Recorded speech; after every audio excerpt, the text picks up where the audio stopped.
ഓം നമോ നാരായണായ. ഹരിപ്രിയ അസ്ട്രോവിഷൻ ചാനലിലേക്ക് എല്ലാവർക്കും സ്വാഗതം. ആദ്യമായിട്ടാണ് നമ്മുടെ വീഡിയോ കാണുന്നതെങ്കിൽ സബ്സ്ക്രൈബ് ചെയ്യുവാനും ഷെയർ ചെയ്യുവാനും മറക്കരുത്. കൂടാതെ ജാതക സംബന്ധമായിട്ട് എന്തെങ്കിലും സംശയം തോന്നുന്ന പക്ഷം എൻ്റെ ഈ വാട്സപ്പ് നമ്പറിൽ ബന്ധപ്പെട്ടോളൂ. ഞാനിവിടെ പറയുന്നത് വിശാഖം നക്ഷത്രത്തിൽ ജനിച്ചവരുടെ മാർച്ച് മാസത്തെ ഗുണദോഷ ഫലങ്ങളെക്കുറിച്ചാണ്.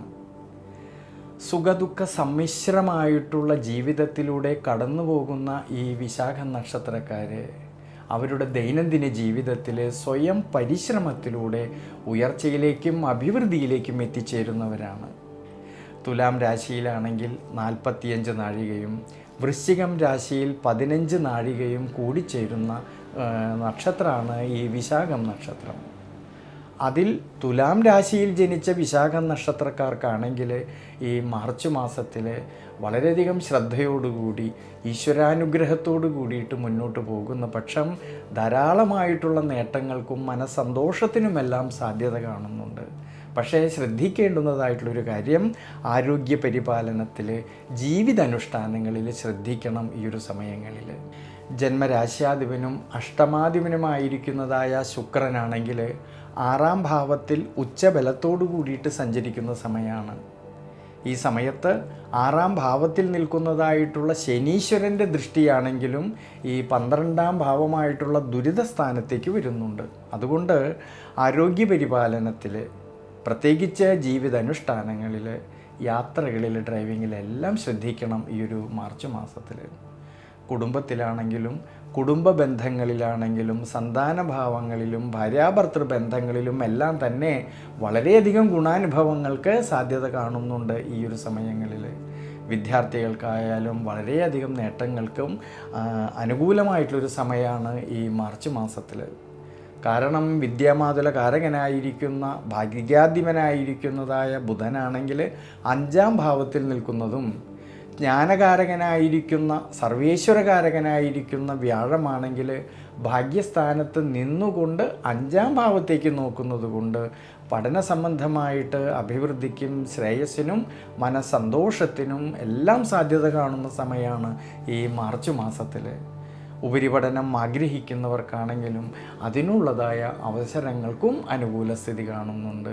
മത്സര പരീക്ഷകൾക്ക് തയ്യാറെടുക്കുന്നവർക്കും വളരെയധികം അനുകൂലമായിട്ടുള്ളൊരു സമയമാണ് ഈ മാർച്ച് മാസത്തിൽ. ഇനി കർമ്മപരമായിട്ടാണെങ്കിലും തൊഴിൽപരമായിട്ടാണെങ്കിലും ധാരാളമായിട്ടുള്ള നേട്ടങ്ങളും അഭിവൃദ്ധിയും എല്ലാം ഉണ്ടാകുന്നുണ്ട് ഈ മാർച്ച് മാസത്തിൽ. നിവൃത്തിനാഥനായിരിക്കുന്നതായ ചൊവ്വയുടെ അനുകൂലസ്ഥിതിയും ഭാഗ്യാധിപനായിരിക്കുന്ന ബുധൻ്റെ അനുകൂലസ്ഥിതിയും ഭാഗ്യസ്ഥാനത്ത് നിൽക്കുന്ന വ്യാഴത്തിൻ്റേതായിട്ടുള്ള അനുകൂലസ്ഥിതിയും മൂലം കർമ്മപരമായിട്ട് അധ്വാനിച്ചതിൻ്റേതായിട്ടുള്ള നേട്ടങ്ങൾ കിട്ടുകയും അതുമൂലം സാമ്പത്തികപരമായിട്ടുള്ള ഭദ്രത കുറേയൊക്കെ മെച്ചപ്പെടുവാനും സാധ്യത കാണുന്ന സമയമാണ്.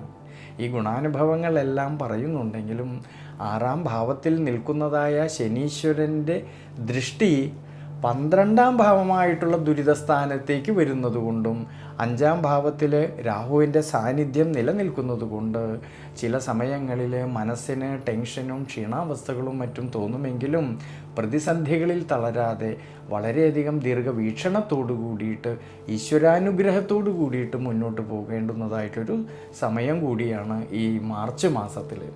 അതുകൊണ്ട് തുലാം രാശിയിൽ ജനിച്ച വിശാഖം നക്ഷത്രക്കാർ ഈ ഒരു സമയത്ത് വിഷ്ണു ക്ഷേത്രത്തിൽ ഭഗവാൻ അഷ്ടോത്തര മന്ത്രം കൊണ്ട് അർച്ചന ചെയ്തു പ്രാർത്ഥിക്കുന്നത് വളരെ ഗുണം ചെയ്യും.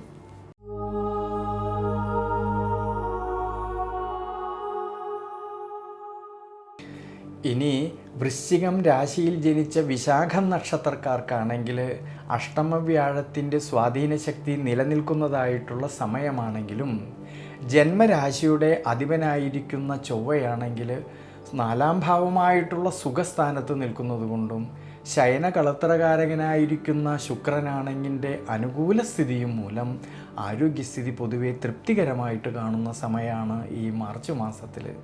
പക്ഷേ ശ്രദ്ധിക്കേണ്ടുന്നതായിട്ടുള്ളൊരു കാര്യം, ജന്മരാശിയുടെ അധിപനായിരിക്കുന്ന ഈ ചൊവ്വയ്ക്ക് 6ാം ഭാവസ്ഥിതി ഉള്ളതുകൊണ്ടും അഞ്ചാം ഭാവനാഥനായിരിക്കുന്ന വ്യാഴത്തിനാണെങ്കിൽ അഷ്ടമ ഭാവസ്ഥിതി വരുന്നതുകൊണ്ട് ദൈനംദിന ജീവിതത്തിൽ ചില സമയങ്ങളിൽ ഉണ്ടാകുന്ന മാനസികമായിട്ടുള്ള ടെൻഷൻ, ക്ഷീണാവസ്ഥകളും മൂലം പ്രതിസന്ധികളിൽ തളരാതെ മുന്നോട്ട് പോകണം.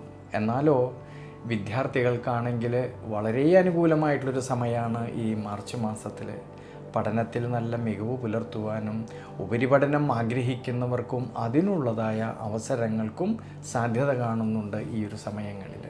എന്നാലോ കർമ്മപരമായിട്ട് ധാരാളമായിട്ടുള്ള നേട്ടങ്ങൾക്ക് സാധ്യത കാണുന്നുണ്ടെങ്കിലും ശ്രദ്ധിക്കേണ്ടുന്നതായിട്ടുള്ളൊരു കാര്യം, 10ാം ഭാവമായിട്ടുള്ള കർമ്മസ്ഥാനത്ത് കേതുവിൻ്റെ സാന്നിധ്യം ഉള്ളതുകൊണ്ട് കർമ്മതലത്തിൽ സഹായികളുമായിട്ട് അധികാരികളുമായിട്ട് അഭിപ്രായ ഭിന്നത വരാതെ ശ്രദ്ധിക്കണം ഈ ഒരു സമയങ്ങളിൽ. ഭാര്യാഭർത്തൃ ബന്ധങ്ങളിൽ ആത്മബന്ധവും മനസ്സന്തോഷവുമെല്ലാം കാണാമെങ്കിലും കുടുംബത്തിലും കുടുംബ ബന്ധങ്ങളിലും സന്താനഭാവങ്ങളിലും അഭിപ്രായ ഭിന്നതകളോ മനോവിഷമതകളോ വരാതെ ശ്രദ്ധിക്കണം ഈ ഒരു സമയങ്ങളിൽ. സാമ്പത്തികപരമായിട്ട് കൂടുതൽ ചിലവ് വർധനവിന് സാധ്യത കാണുന്നതുകൊണ്ട് അനാവശ്യമായിട്ട് വരുന്നതായ പാഴ്ചിലവുകളെ ഒഴിവാക്കിക്കൊണ്ട് വളരെ ശ്രദ്ധയോട് കൂടിയിട്ട് മുന്നോട്ട് പോകണം ഈ ഒരു മാർച്ച് മാസത്തിൽ. അതുകൊണ്ട് ഈ ഒരു സമയങ്ങളിൽ വിഷ്ണു ക്ഷേത്രത്തിൽ ഭഗവാന് സഹസ്രനാമാർച്ചന ചെയ്ത് പ്രാർത്ഥിക്കുന്നത് വളരെ ഗുണം ചെയ്യും.